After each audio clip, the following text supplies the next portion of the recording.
Let's bring in now for more analysis of the situation Yohanan Tzoreff, who's a researcher at the National Security Studies Institute at Tel Aviv. Yohanan, thank you very much for being with us here in France 24. We appreciate your time, and of course we understand that it's a very tense time for everybody there in Israel. So thank you very much for agreeing to speak to us. We appreciate you being with us. The issue regarding what happens next in the conflict is on many people's minds right now. And with so many reservists being called up, the speculation is that a ground offensive, a ground invasion will be that next move. What is your interpretation of what happens next? Look, I think that we are at the end of the, let's say, absorbing the big price that we have just paid in the last 4 days from the attack, the barbaric attack of Hamas on our settlements near the border in Gaza Strip. I think what happened there, if you saw the pictures, you will see how dangerous it is and how barbarian was the behavior of those terrorists who came from Gaza to attack civilian people. Now we are reaching to the end of this issue. We hope tomorrow we will clean all the area there and there will be no other terrorists in this area, and it will be able to close the fence and the border again. And then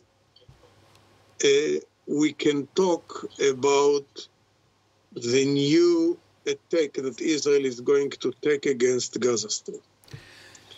I think that every country in the world can't ignore this kind of attack that it absorbed in the last few days. More than 1,000 people killed, more than 130 people are in the end of Hamas and Jihad Islami. Nobody knows what's going to be with him. We are very concerned. We are very worried about them. And now Israel is ready to begin a new attack against Gaza. And the question is, how wide will be this attack? What is its target? And what are the results that Israeli want to achieve in this attack? I think this is one of the main issues that the government or the cabinet or the Israeli army is discussing in these hours. Yohanan, there's also the issue about what happens in the north. The possibility of something coming from southern Lebanon. There's already fire being exchanged there.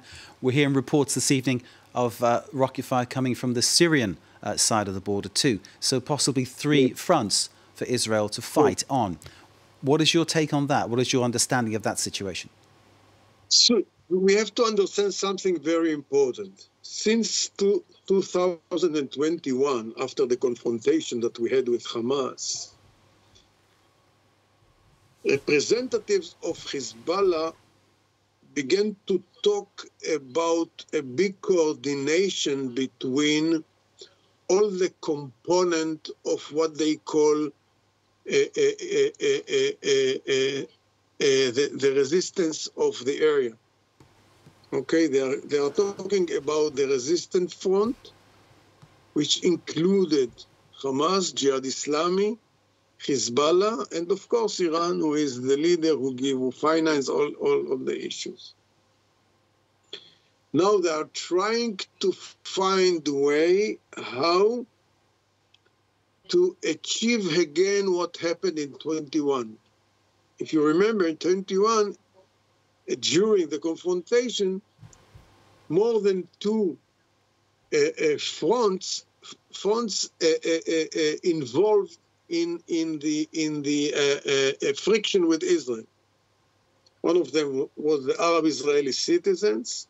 The second was the Palestinian in the West Bank. And the third was Hezbollah. Not Hezbollah, the Palestinian in Lebanon who throw rockets against Israel.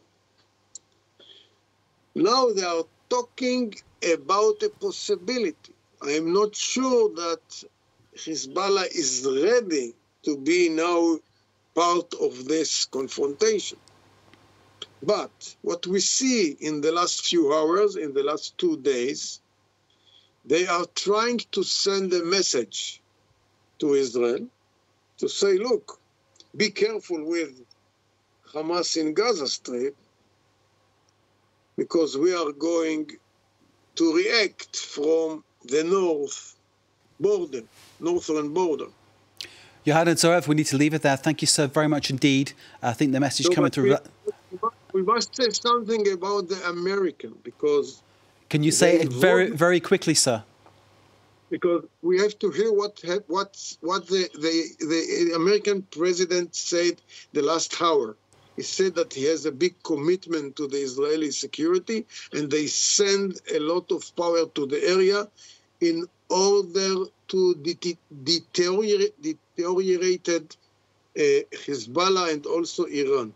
Okay, not to involve in this attack. Yohanan, we need to leave it there. Thank you, sir. I need to cut you off, sir. I'm sorry, we're out of time, but thank you very much indeed for the time you've given to us here. That's Yohanan Tzoreff from the Institute of National Security Studies in Tel Aviv. Thank you, sir, for being with us. And please, I hope you all stay safe. Thank you very much indeed. Bye. We take a very short break now. After that, it's Eye on Africa. Then after that, the news, of course, continues here live from Paris.